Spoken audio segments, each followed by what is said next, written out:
Olá, pessoal! Eu fiz aqui um resuminho, tá? Dos principais erros cometidos quando a pessoa vai iniciar a jornada, né, do reconhecimento de cidadania italiana, tá? Isso em base, obviamente, à minha experiência, né, ao meu contato aí com centenas e centenas de processos, ok? Agora, não estou dizendo de erros específicos dentro do processo, isso eu vou relatar, né? Vou interagir com vocês num outro vídeo separado, que são coisas menores, mas aqui o ponto de partida, o que já faz um processo não fluir bem, ter problemas, tá? Então, o que eu coloquei aqui praticamente? O primeiro ponto é o requerente, ele não se envolver com o processo. Então, tem dois tipos de requerente. Tem o requerente que não tem tempo, mas tem condição financeira, e ele, obviamente, vai delegar tudo para uma assessoria, para um profissional, para um advogado, mas ele não quer saber absolutamente nada. Como funciona, qual é o fluxo. E tem o requerente que não tem condições e tem tempo, ou não tem condições e não tem tempo, mas faz o tempo aparecer, né? Que ele vai fazer sozinho o processo dele, vai entender, vai montar e ele vai minimizar custos com advogado e com assessoria. Mas independente aqui dos perfis, a questão é que seja um ou seja a opção 1 ou 2, o requerente, ele tem que, nem que for de forma superficial, no caso da opção 1 de pagar um profissional, ele tem que se envolver literalmente com o processo e entender qual é o fluxo. Pera lá, que documentos eu preciso? Por que eu preciso desses documentos? Como que funciona o fluxo? Como que funciona o fluxo aqui no Brasil? Como funciona o fluxo na Itália? Enfim, ele tem que ter alguma noção básica. Por quê? Porque primeiro que é uma coisa muito séria uma dupla cidadania, né? É sério comprar um imóvel, mas é muito mais sério, por exemplo, fazer a transação imobiliária e etc. Tem um monte de exigências, tem contratos, tem uma série de documentação, né? Dependendo do que acontecer, a gente pode ser enganado, pode ter fraudes, mil coisas. Porém, uma cidadania, uma dupla cidadania italiana não é para quem quer, repito, é para quem pode, é para quem efetivamente é descendente. Então tem muita gente que gostaria de ter uma descendência europeia, né, por N motivos e não tem ponto. Então pode ter tempo, dinheiro, recurso, bater o pé que não vai ter uma dupla cidadania. Então, aqui é se envolver, porque o segmento está deteriorado, infelizmente, por tantas fraudes. Ai, Marta, como assim? Tô chegando novo aqui tô caindo de gaiato, agora que tá me chamando a atenção esse assunto, eu sou descendente. Infelizmente, fraude se tem uma vida dentro do segmento, né? Mas nos últimos anos está sendo uma coisa absurda, né? De profissionais brasileiros que fazem a consultoria aqui na Itália, juntamente até com alguns órgãos públicos. E o que acontece? Acontece que tem muito profissional, é como se fosse um despachante, né? Porque não existe essa categoria regulamentada. É como se fosse um despachante que vai fazer tudo, vai analisar, vai ver se a documentação está correta, vai ver toda a análise, a tradução da documentação, vai preencher todos os formulários. Eu sempre faço essa analogia, como se você tivesse que no Detran, no passado a gente ia no despachante para fazer transferência do carro, para fazer isso, mas eram serviços oferecidos direto ao cidadão, que você podia ir lá para o Detran e fazer. Mas quem é que tem tempo de ir lá longe no Detran, aquela fila enorme? Você vai, pede no despachante, assina lá, preenche o formulário e ele faz tudo para você. É algo opcional, né? Então quem quer fazer faz, quem não quer não faz. Porém, é algo com praticamente você fazer essa opção, né, com um despachante, mínimo de risco. Quando você faz uma dupla cidadania, você está contratando alguém para fazer algo muito sério, né? E aí o que acontece? Infelizmente, eu vi muita fraude, brasileiros que chegam aqui não tem, a pessoa não tá, fala que é de um jeito e é de outro, vende uma coisa e é outra, e faz coisas em comum acordo com órgãos públicos, ou seja, onde existe pagamentos, e coloca em risco o processo, coloca em risco o requerente, blá, blá, blá, blá, blá, blá. Não é esse o intuito do vídeo, então aqui a gente não vai se estender. Porém, o ponto de partida aqui é exatamente esse. Se você vai fazer sozinho, você já é impulsionado a aprender, fazer tudo sozinho e você vai minimizar praticamente completamente o risco de fazer coisas erradas, porque os outros, né, fizeram algo de errado no teu processo. Se você vai pagar um profissional, o que acontece? Mesmo você pagando o profissional, você tem que ter noção. Porque o que a gente tem de testemunhos de pessoas, nossa, eu contratei fulano de tal, aconteceu isso, isso, isso, mas quando narra é algo tão bizarro, tão absurdo, que seria o mínimo do requerente saber que ali, em base àquele procedimento, aquele fluxo, já o próprio fluxo da situação era já evidente que tinha coisa errada. Motivo pelo qual é importante você saber como funciona. Né? Eu não sou boleira, eu não tenho mão boa, eu não sei fazer bolo, não sei fazer doce, mas eu tenho uma noção que vai ovo, farinha, como que mexe, que mistura, né? Então, se eu fosse fazer um bolo com alguém que estivesse me enganando, eu tô fazendo uma analogia absurda aqui, mas enfim, e coloca 1 quilo de sal aqui nesse bolo. Fala, bom, pera lá. Vai chocolate, vai fermento, vai água, vai leite, eu não lembro da sequência, eu não sei dos minutos, eu não sei fazer porque eu não sou profissional, eu não sou uma boleira, mas eu tenho uma noção, eu não posso colocar 1 quilo de sal aqui. Então, a pessoa que não se envolve, não quer só pagar, ela deixa um espaço, uma lacuna para que coisas não positivas aconteçam no seu processo. Porque existem profissionais bons em todo o setor, né? E outros que, infelizmente, aproveitam aí da oportunidade. Então, o ponto de partida seria esse que eu classifico, ok? Em base a toda a experiência, todas essas centenas de processos realizados, o pessoal que eu interajo, seja ensinando a fazer o processo sozinho, seja fazendo o processo. Então, realmente, eu digo para vocês, aprendam, saibam do que se trata. A segunda é o brasileiro que quer tudo muito fácil, né? Então, nós temos uma cultura já, o brasileiro tem uma cultura, não estou falando especificamente, pode não ser eu ou ser você que está vendo esse vídeo, a gente está falando como de modo generalizado, obviamente não é todo mundo dentro desse perfil, mas estou dando um exemplo como o perfil da nossa cultura é sim, de querer atalhos, de querer, no bom sentido, ter vantagem de tudo, ou de fazer tudo muito rápido, ou de ter o jeitinho brasileiro. E aí, quando alguém te oferece coisas milagrosas, muito fáceis, a gente não pode se auto-enganar. Ah, beleza. Tem que entender que cidadania italiana existe leis, regras circulares, prazos, um fluxo. Então, tudo que te oferecerem, né, ou te explicarem, seja para você fazer sozinho, ou seja para você fazer de forma com um profissional, você tem que entender, pera lá, funciona assim, a regra é essa, ou eu aceito, me adequo e busco alternativas, né, possíveis dentro do que se pode ser feito, e não eu vou fazer com o fulano, porque o fulano me ofereceu essa vantagem aqui. Então, você saiba que essa vantagem é algo que não é correto, e que o que não é correto vai te acarretar consequências. 1 mais 1, quanto que é 2, né? Depois, você não pode se fazer de vítima. Ai, mas eu não sabia, ai, colocar toda a culpa no profissional.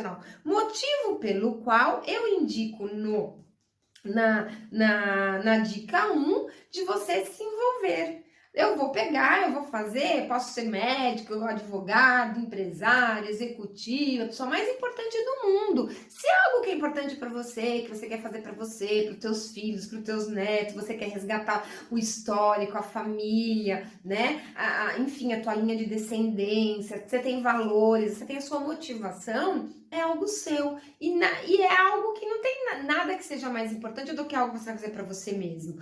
Então, nesse caso aqui, você vai sim, no teu dia de folga, falar, caramba, deixa eu pegar 2 horinhas, ler esse conteúdo, me envolver com isso. Legal?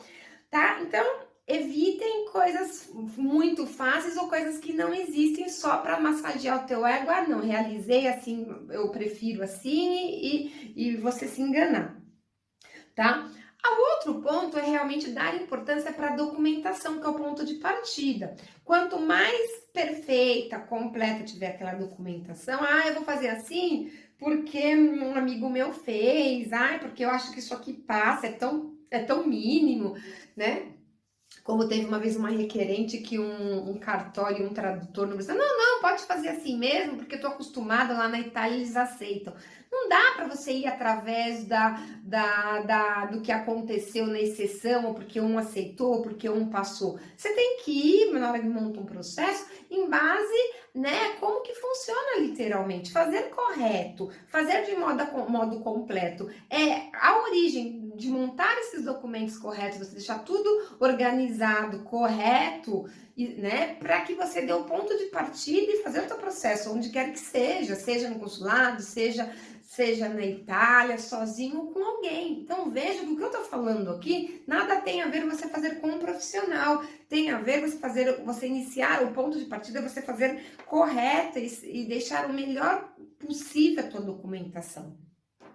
A quarta dica que eu dou é a questão de dicas de internet, apesar de eu estar aqui com vocês na internet, mas eu sou uma profissional que estou atuando, né? Tem um histórico, tem indicações, eu digo em que sentido? Sabe, depoimentos, o que a pessoa fez, aconteceu no caso dela, o processo dela, não dá para você ter como parâmetro 100% o que aconteceu com ela vai acontecer com você, porque depende do processo dela, das variações do processo dela, e depende de onde ela fez. O profissional, o atendente do consulado, se é o consulado do Sul, se é o consulado de São Paulo, quem é a pessoa que representa aquele órgão naquele momento, oficial, competente, que vai analisar. Então, o que acontece? Não dá para você seguir o teu processo em base a uma exceção que aconteceu no processo dela. Dá para você fazer em base à regra, ok? Então, não se compare com o processo dos outros e não pegue testemunhas individuais. Muitas testemunhas são plantadas na web, são plantadas para angariar cliente, são plantadas para, foi tudo maravilhoso porque eu fiz com fulano de tal, sabe? Então, assim, não dá para ser inocente. Então, não dá para ir para canais que falam de modo generalizado de Itália e vai falar de cidadania italiana. Então tem canal de turismo, tem um canal na web de turismo, que conta tudo da Itália, de tudo. Aí o que acontece? Virou moda cidadania, eu já mencionei isso em um outro vídeo, começou a pegar os tópicos principais de cidadania e falar, mas não é um profissional que atua com aquilo.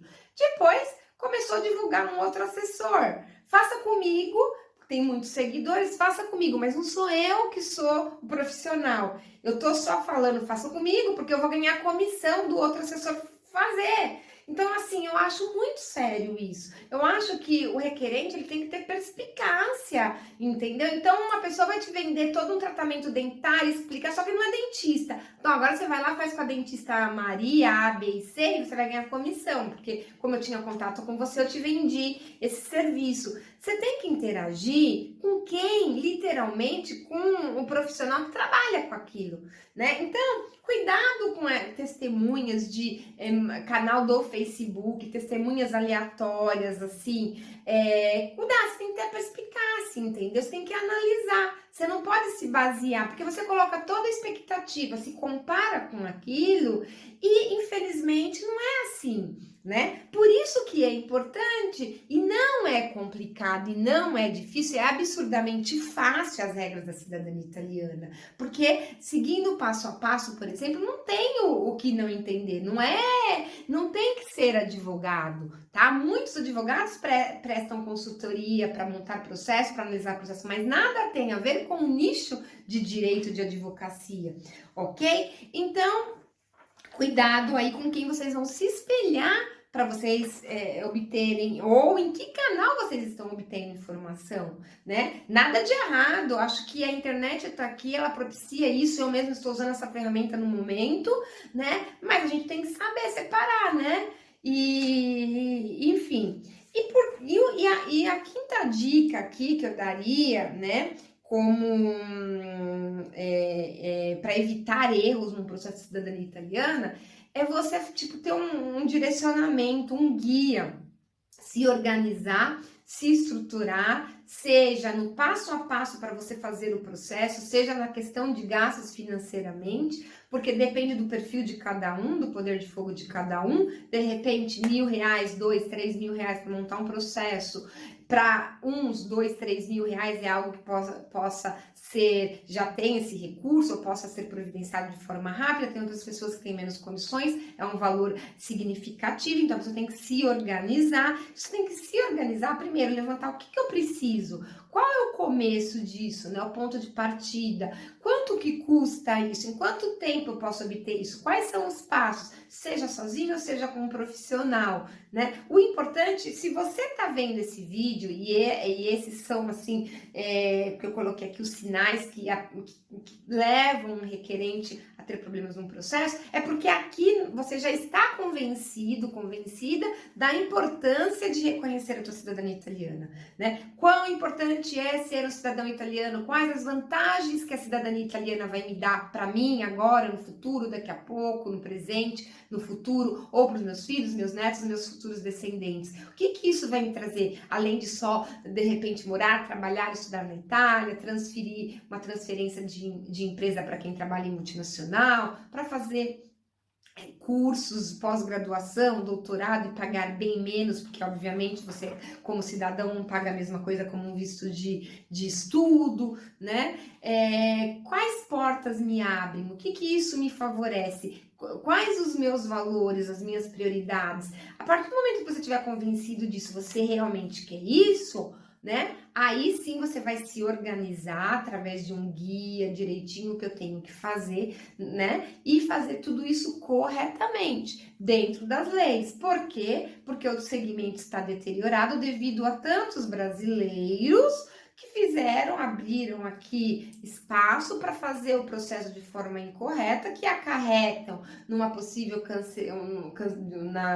no cancelamento da cidadania italiana, enfim, consequências não positivas, né, em problemas efetivamente. Então, não busque o mais fácil, o mais rápido, o que me vendem de qualquer maneira. Se envolva com o processo. Se envolva com o processo, seja que você vá pagar um profissional, seja que você vai fazer sozinho, saiba que tenha uma noção de como é feito o bolo, para ninguém falar, coloca 1 quilo de sal e você colocar. Então, você, não, sal eu não coloco aqui, porque no bolo não vai esse 1 quilo de sal. Então, é o mínimo, é uma obrigação, né? Porque é um negócio sério, ok? Então, isso é o que eu, Marta, deixo como sugestão para vocês, como ponto de partida. Aí, lógico, num outro vídeo, eu vou falar sobre os erros, né, os mais pertinentes dentro de um processo, tipo, do processo em si, né? Questões de referente ao impedimento, com relação à documentação. Aqui eu falei os erros cometidos na jornada de você fazer esse reconhecimento da cidadania italiana, tá bom? Então, pessoal, é isso. Espero que tenha ajudado e fique aqui com a gente para você ficar nessa imersão de informações aqui do mundo da cidadania italiana.